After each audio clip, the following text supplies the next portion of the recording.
As we drove, I watched the landscape go by. We emerged onto the open Sutherland Moor. I understood why Assynt is called God's own country. The mountains were still tipped with snow, the deep claret birches blurring to green on the lower slopes, a first flush on the limestone grasslands. I stood among stones at the uneven edge of the water, looking out across the grey-green reflection blur of trees. Fish made circular ripples that radiated across the loch. Looking out at the surface, I let myself be absorbed by its pattern of rings. Dusk was pouring out of the forest. The loch retained an eerie, almost purple glow. The most recent bones of bears anywhere in Scotland were found in this cave system here, and this shows really that pretty much since the last ice age, apart from the last few hundred years, there have been bears roaming in this landscape, and why shouldn't we bring them back?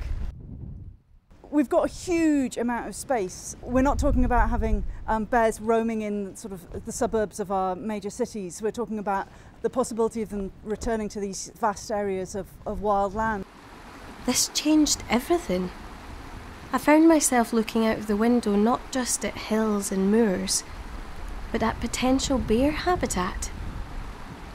The European brown bear is a very shy creature, and for centuries it's been persecuted, and it's probably much more frightened of us than we are of them. And so if they were wild in the Scottish Highlands, we'd be very privileged actually to catch a glimpse of one, probably turning tail from us and trying to get away into secrecy in the woods somewhere.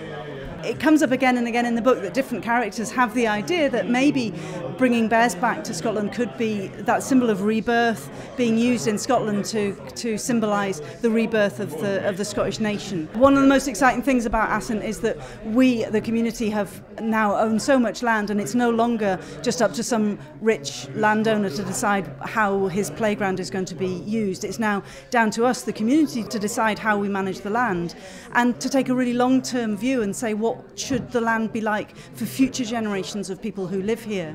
And I think that we can all start to have big visions about how the way land is used in Scotland can change to benefit people here, to benefit biodiversity here. If we, the people who live in Scotland, can make space for other animals, that's a sign that we're using the most modern farming methods, and also that we're somehow showing tolerance to other species and being able to share this brilliant place with the full gamut of animals that can enjoy it with us.